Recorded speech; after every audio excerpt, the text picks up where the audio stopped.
皆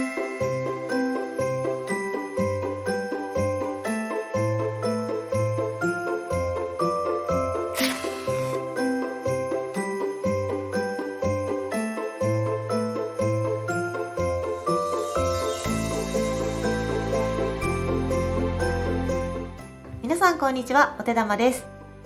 今日はいつもと雰囲気を変えてクリスマスのイラストを描いていきます。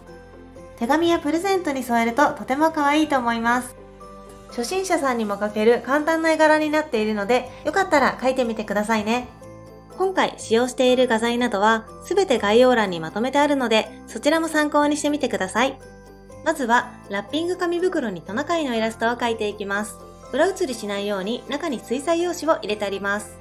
コピックの茶色を使って曲線で木の枝のようにトナカイの角を描いていきます。角は自然のものなのでどんな形に描いても OK です。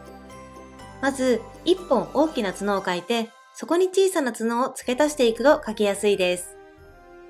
角の枝分かれをたくさん描くと華やかでゴージャスなイメージになりますし、シンプルに描くと大人っぽくシックな印象になります。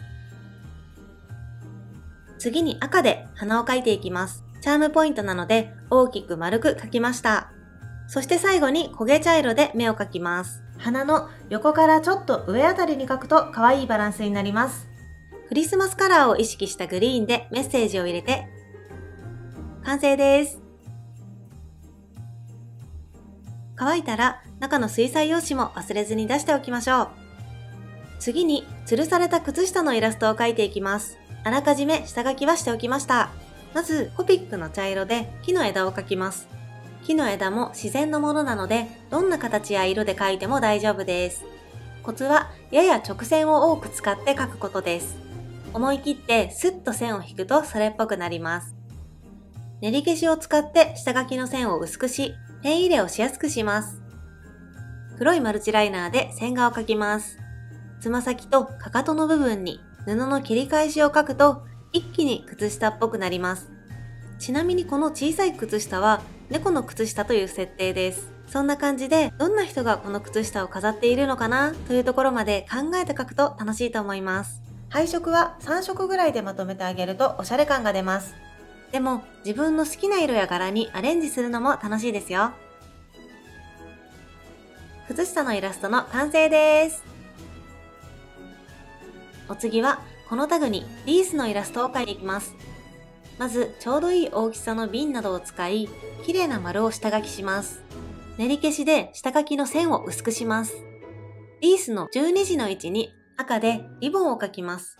点々点と丸を3つ描くとヒイラギの実になります。この実を2時、4時、6時、8時、10時の位置に描くとバランスが取れます。空いた部分を葉っぱで埋めます。葉っぱは筆の腹をギュッと押し当てるようにするとうまく描けます。下書きの円に沿って葉っぱを描き、最後に文字を入れたら完成です。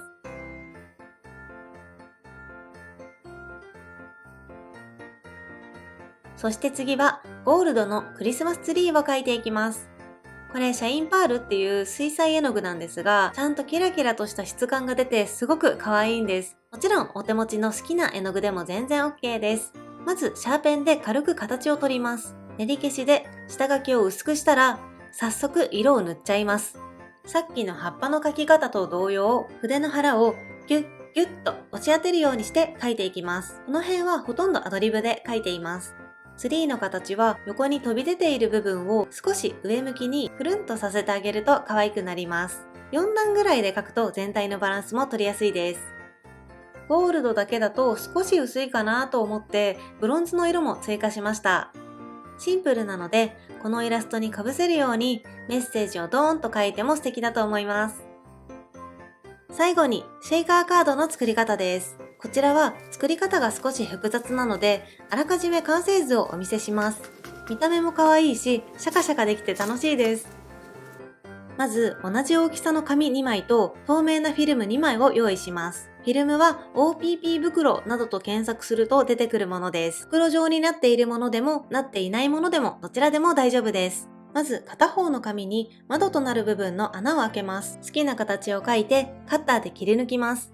その後、2枚の紙を重ね合わせて、穴の開いていない方の紙にガイドラインを描きます。このガイドラインに綺麗に収まるよう絵を描いていきます。水彩で塗るので、あらかじめ水張りをしておきました。雪が積もった地面を白で抜きたいので、マスキングインクを塗っておきます。マスキングインクがない場合は、マスキングテープをカッターで切って代用できます。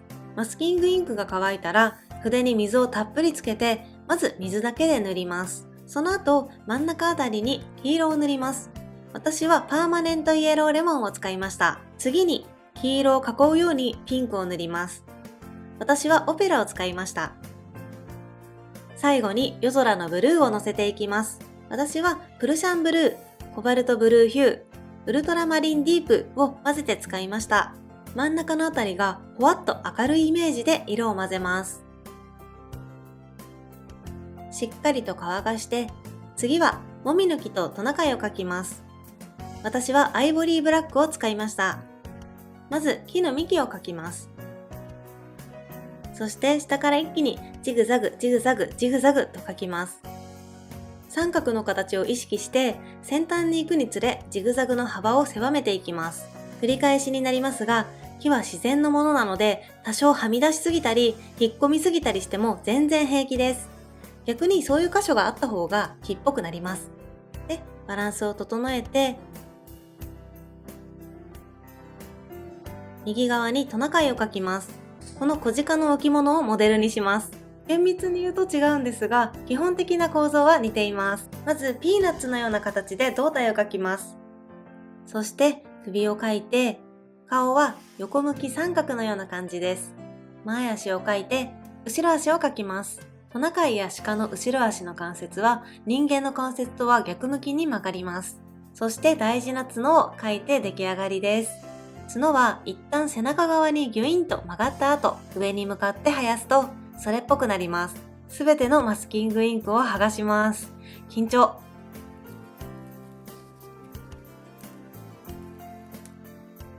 楽しくなって絵を大きく描きすぎたので、丸い窓を少し拡張しました。窓の裏面にテープのりでフィルムを貼り、袋状にします。ホログラムやラメ、ラインストーンなどを好きなだけぶち込みましょう。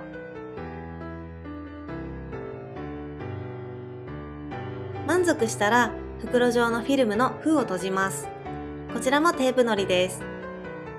その後2枚の紙をくっつけます。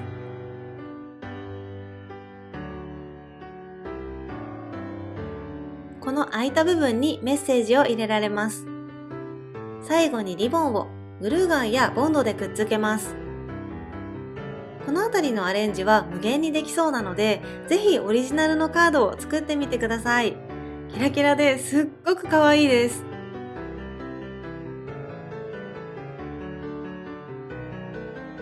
今日の動画は以上になります。この動画が面白かった、役に立ったよという方は、ぜひグッドボタンとチャンネル登録よろしくお願いします。それではまた次回の動画でお会いしましょう。ハッピーホリデーズ！